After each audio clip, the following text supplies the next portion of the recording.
artist I fell in love with as a child, because we were in Philadelphia until I was about 10, was Degas, because my first idea of my career was ballet.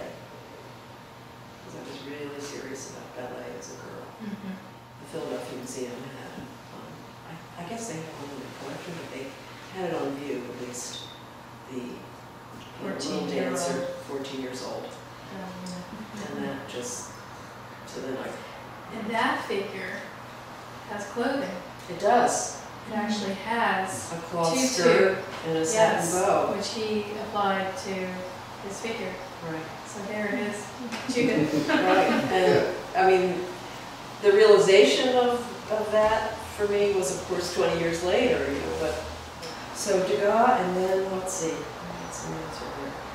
Then, you know, and I think I loved the modern sculptors that everybody loved once I had studied and I, you know, sort of started hanging out with working artists, and, you know, it was like Brancusi and even Donald Judd. I read some Donald Judd, and, you know, but a real break point for me was in 1981, I went to Greece. And that was just, you know, I realized, particularly the severe style of the archaic, I think it is, just before. Classical. Right. It was so simple. And because it was fragmented too, I think that was what made it look very contemporary to my eye.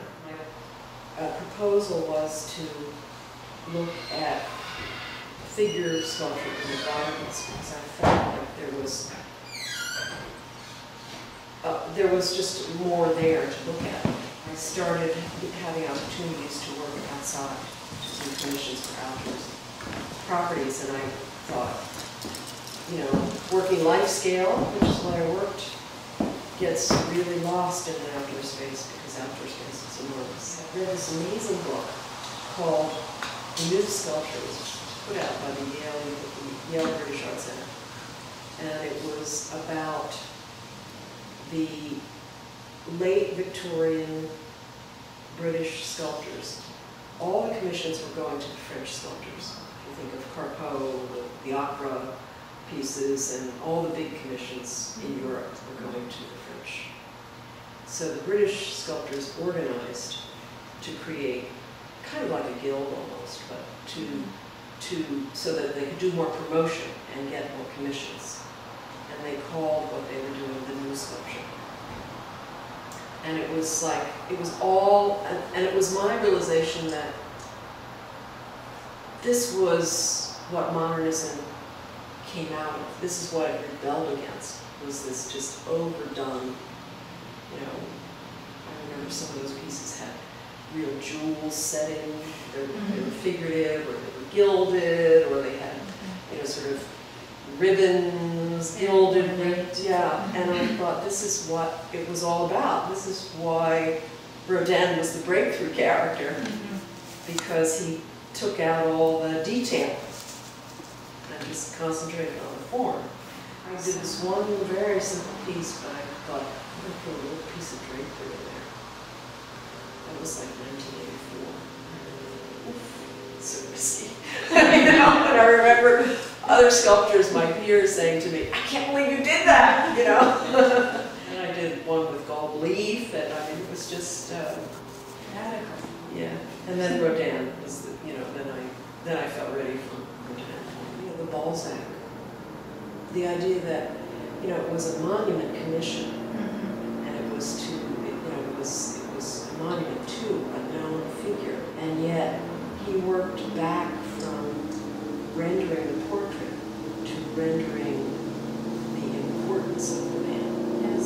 I could sort of reconstruct what he did that was different, which was he didn't try to make it only look like who it was a monument to, which would have been a requirement in those, you know, projects like that. So you have to combine those two things, the spirit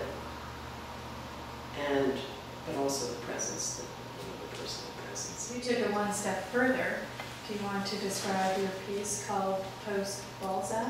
And does everyone know the Balzac, the Rodin's Balzac? I mean, that was very much about the coat, formally, about the road, but it wasn't, you know, it wasn't. Is it the same size, roughly?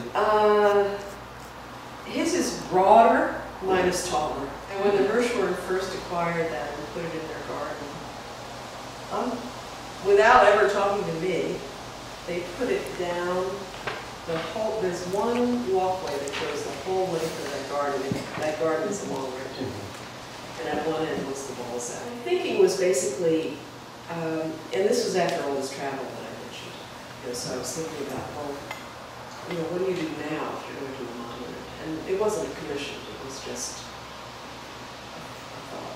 One of the things about the Balzac is it was the beginning of the 20th century. I think it's 1901. During this period of time in the 80s was when this whole trouble around the National Endowment happened. You know, where there was this movement to get rid of this art. Interesting, art always has the ability to cause unrest.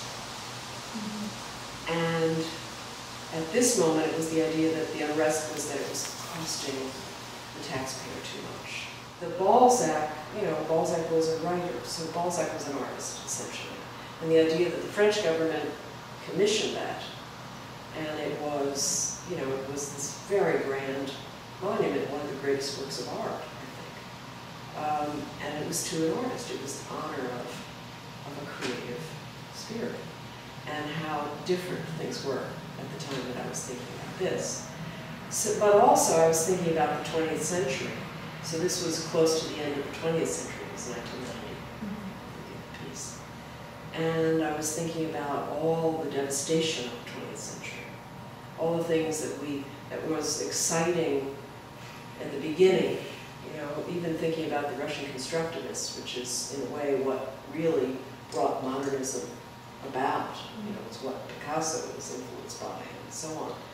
And the idea that what they were so excited about was technological advancement was a big part of it. The Industrial Revolution at its best, what it could bring. And then, of course, at the end of the 20th century, we knew what it could bring. And it could also bring destruction. It brought all this wonderful change, but it also brought the possibility, our recognition that we had created the possibility of completely destroying ourselves. And thinking about the philosophy that how it changed from the beginning of the century to the end of the century. And I was doing these hollow figures anyway, but I thought, you know, it's also the idea of the existential, you know, our recognition of all that was now a palpable presence, as well as it's a kind of abstraction from, you know, 100 years before. So it's a kind of centennial idea. So double X is 20th century, or you know, the idea of the double negative or the double cross out.